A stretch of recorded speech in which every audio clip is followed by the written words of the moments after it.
Very pretty. Let me just play this audio. I'm probably gonna be the last time I play the audio tonight. So all the new people, this is gonna be the last time I play the audio tonight. Okay. Very pretty. Let me play this audio one more time. That you can speak. This is my logic with this whole Black women need to choose better thing, because Black women do not have many good choices to choose from, if you really think about it. So a lot of Black people, period, live in the hood.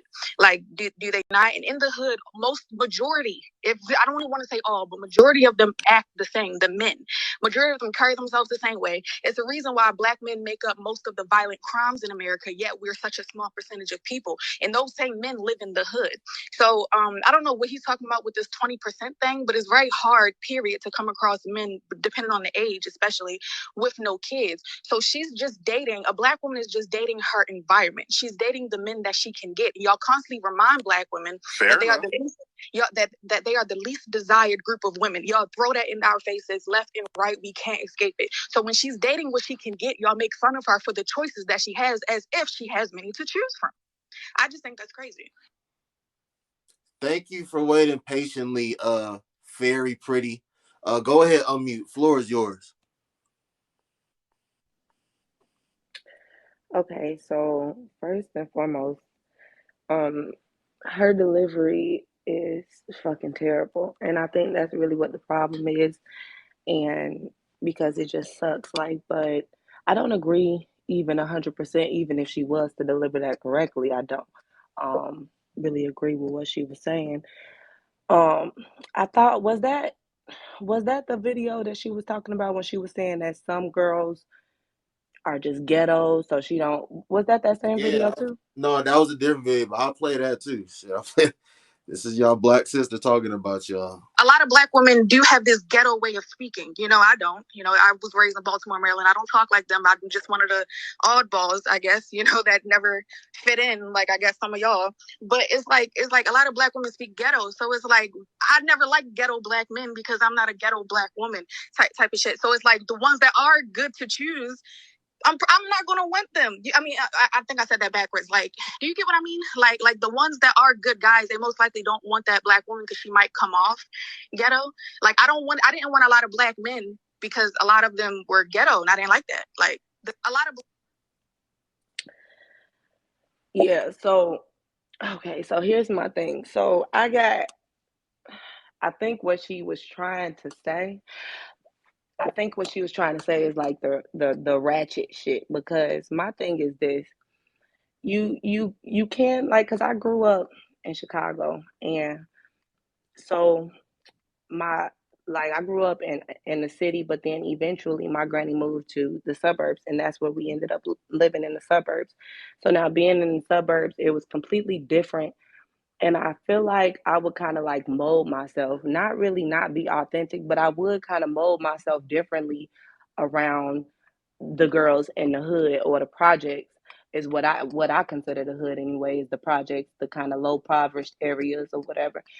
That's what I would consider the hood, and I don't feel like all the Black men live there now. Absolutely not.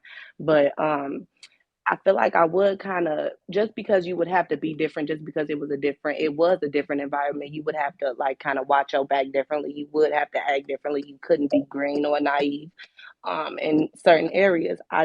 But I don't feel like I ever, I ever judged anybody for being any kind of way or anything like that. I just knew how to. I feel like you read the room. Like that's anywhere you go in life, you're gonna read the room. Like, and that's just the reality of things like that. But I feel like too, when it comes down to the environment, yeah, I do. I moved out of Chicago. I moved to Atlanta. Atlanta, when it wasn't a better environment, as far as, I have an 11-year-old, and it wasn't a better environment as far as the school systems or anything like that. It wasn't better. So I did take it upon myself. I took accountability for the men that I choose to, the men that I choose to be with, the men that I choose to date. And but when I did start vetting correctly in Atlanta, I don't feel like I met much of a different type of man, whether they had money or whether they didn't. I could meet a man on the train. He broke, don't got nothing, and he can still ghost me or treat me disrespectfully, or after a while, his character just wasn't shit. And I can also, that same thing can happen with the man with money.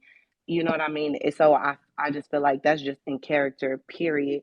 Um, But eventually I moved to California where honestly the options of men are different. But two, that's when because I was in the comments, men can be very corny, and I feel like the men that the black men, because I would like to date a black man, and the black men that I've come across in California, I live in San Diego, they're a majority of them are corny or like really weird. And what I mean by that are they're like childish, like real tit for tattish, or they're like they flex about the oddest things, or like I feel like they assume what kind of woman you're gonna be, so they try to be this try to be something that they're not, and you can feel the inauthenticity in them.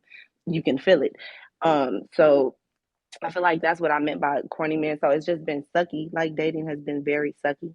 um Another thing, I think at the end of the day, what baby C and I think the last one, I forget her name, Keisha. was saying, it does take a village, though. It definitely does take a village. I feel like we do need to stop knocking each other and placing the blame on who's wrong, who's right, whatever the case may be. I feel like we do need to start kind of loving each other more. I feel like when some of the women, I can't speak for everybody, but I feel like what I mean when I feel like a man needs to get therapy sometimes, it's just because they need to learn a little bit more emotional intelligence. When I want you to provide for me, I would like you to provide that space as well to be emotionally intelligent for us to have adult conversations and dialogue. And be able to hear each other's and validate. You had a good point, Noble, because you're right. I feel like a lot of what black men are feeling is not validated. So, and I feel like that's where the problem is coming in too, because y'all feel like you guys aren't being heard or listened to or validated. So that's a big problem. And I think that comes down to women and our ego and our pride. And I feel like sometimes we do need to just be quiet and listen so that we can get an idea how to go about these relationships differently so that we can have successful marriages moving forward. um that's I think that's all the little notes I had here. I think that's Let me what I ask you. Let me ask you a question, and I want you yeah. to answer this question, 100% honestly, because I know how I feel about it, and I know how a lot of other men feel about it, and I've voiced how I felt about it before. But whether it be TikTok, whatever social media platform it may be, when our black woman, again, when they hear black men saying certain things about how they feel, um, you know, what they're going through, or just talking about stuff pertaining to women, our women, especially even when every time Zilla gets on here, you're hurt. Who hurt you? Like this seems very personal. Like you need to go. You need healing. Like you need to go heal. You need counseling. You need therapy. My question to you is, and I want you to be 100% honest. These women that are quick to jump to tell black men, like, you need therapy, you need counseling, you need to go heal this, that, and the third. Do you think that's coming? Do you think most of them are using that as an insult, or are they using it? Is it coming from like a genuine place? Like, I really care about you, and I do acknowledge what you're saying, but I think, you know, while I do acknowledge what you're saying, I think if you go talk to these people, they may even be able to like help you more. So, do you think it's coming from a ingenuine place and to be used as an insult, or the latter? I Be think, and 100%.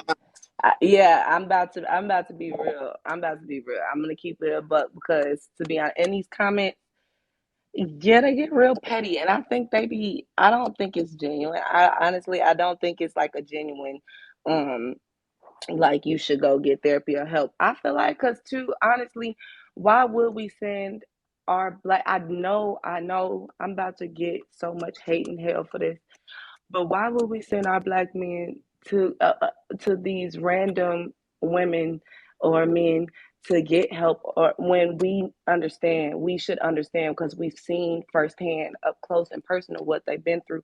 I don't. So I feel like that's not the instant reaction that you should just throw at somebody. Now, I've been in relationships with men for years, and then I'm like, okay, you need therapy. That's the only option for you at this point is therapy. Like, there's no helping you, loving you to life. There's no loving you through this, guiding you through this. There's no You know what I mean? But at the end of the day, that's not always my first reaction is to throw that out there at, you know what I'm saying? But no, in these comments, that be pettiness. And you know it And do. if I want to ask you this too, most of the time if I said that 99 or 95% of the time, well, I'm gonna say 99, but just for the question, I'll say 95. If 95% of the time, if I said 95% of the time, they only use that when they hear a man saying something that they disagree with, hear a man saying something about a woman that probably they fit the shoes of the woman that he's talking about, or it's just probably not favorable or likable to most women. And that's when that comes out. If I said that, would you say that's pretty accurate or no?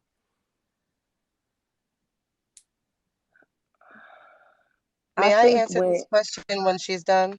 Yeah. Yeah, yeah, but because I think that I feel like when they feel like a person is monologuing, which you have to sometimes use your own experiences to go there. But when they feel like that, like when they feel like a person is monologuing, that's when they're like, oh, you just need therapy. You just need therapy because you're talking about yourself. But and at the end of the day, this person is really using their experiences to make their point.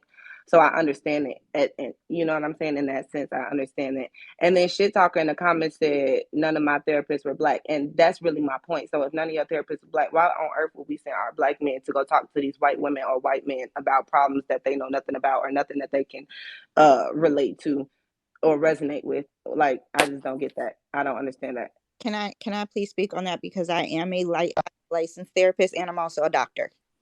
Yeah, yeah. Okay. One second, hindsight, because you're next anyway. I just want to let Fairy Pretty finish.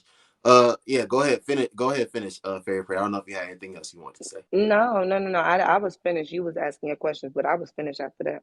Oh, okay. Well, thank you, Fairy Pretty. I very much appreciate you coming on here. You can stay up here. You can just go ahead and mute up. There's nobody in the guest box.